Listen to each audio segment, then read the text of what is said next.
Adivinen cuál es el país que produce más petróleo en el mundo. ¿Arabia Saudita? ¿Irak? ¿Irán? Ninguno de los anteriores. Con 13 millones de barriles al día, el mayor productor es Estados Unidos.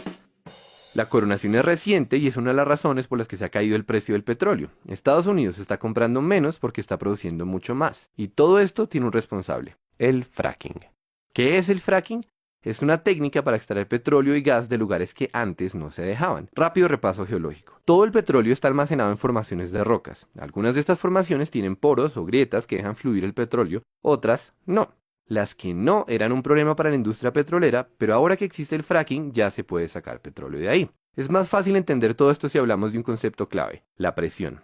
El petróleo es un fluido subterráneo que tiene que soportar millones de toneladas de tierra. Cuando nosotros taladramos hasta esa profundidad es como si estuviéramos destapando una gaseosa agitada. Así también el petróleo quiere salir por la tubería hasta la superficie porque la presión lo empuja. Pero todo esto depende de que exista un camino a la tubería. O sea, que las formaciones de rocas que almacenan petróleo tengan poros o grietas y que estén conectados. Si no hay conexión con la tubería es inútil porque la mayoría del petróleo se queda atrapado.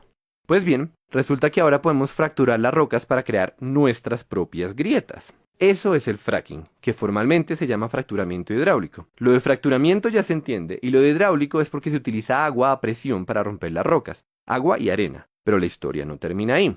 Para llegar a donde está el petróleo hay que perforar más o menos 2 kilómetros para abajo y otros 3 kilómetros de lado. Eso quiere decir que la tubería es demasiado larga y hay un montón de fricción, o sea que el agua que se inyecta pierde potencia a medida que avanza. La solución técnica de este problema es mezclar el agua y la arena con químicos que lubrican la tubería y así se combate la fricción que le quita poder al chorro. Pero ese cóctel es una para el medio ambiente y por eso el fracking es tan polémico.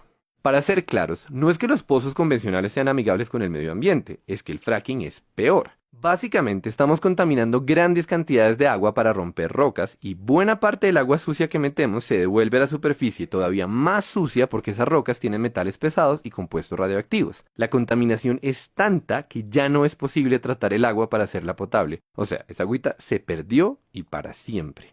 Entonces, ¿qué se hace con el agua sucia? Lo usual es que la entierren muy profundo, el equivalente industrial a meter mugre debajo de la alfombra, pero hay un problema, o más bien varios. Resulta que en el subsuelo existen reservas de agua potable y si el agua sucia del fracking llega a mezclarse con ellas, tenemos un desastre ecológico tremendo. Por supuesto, la industria petrolera y los que ponen las normas toman un montón de precauciones para que no ocurra esto. Por ejemplo, los pozos tienen un revestimiento de cemento y tuberías adicionales con el objetivo de evitar que el agua contaminada se filtre hacia otros lados. La pregunta es si estas medidas son suficientes y esa pregunta es particularmente relevante en Colombia teniendo en cuenta que las normas se basan en estudios que fueron hechos en Estados Unidos y acá la geología es diferente y poco estudiada. Mientras que en Estados Unidos las reservas de aguas subterráneas no pasan los 400 metros de profundidad, en Colombia ya extraemos agua potable a 1500 metros. Esa diferencia hace más asustadores dos de los tres problemas que tiene el fracking. Problema número 1. Las grietas causadas por esta técnica recorren el subsuelo de forma impredecible.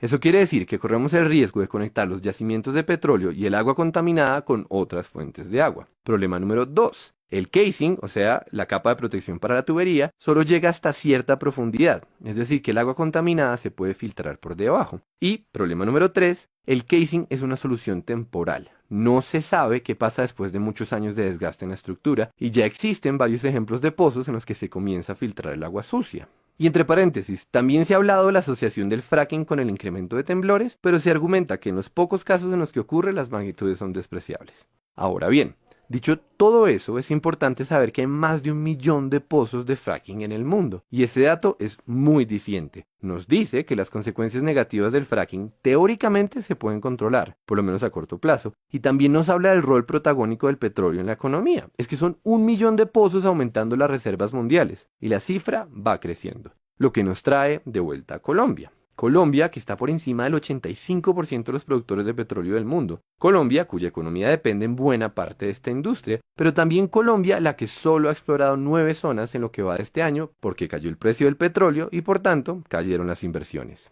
Para bien o para mal, esta es una industria a la que pertenecemos y tenemos que tomar decisiones. Es claramente un problema de costo-beneficio. ¿Vale la pena asumir el riesgo de que se debilite el sector petrolero? O, dicho al revés, ¿será que vale la pena asumir los riesgos del fracking? La respuesta no es fácil y no queremos decir que la tenemos, pero conviene aclarar una última cosa. Como el fracking es mucho más costoso y como el precio del barril está tan bajito y como la industria petrolera en Colombia está alicaída, se está hablando de incentivos tributarios para el fracking. O sea, el país recibiría menos plata usando esta técnica que usando la tradicional. Entonces, de nuevo, ¿vale la pena?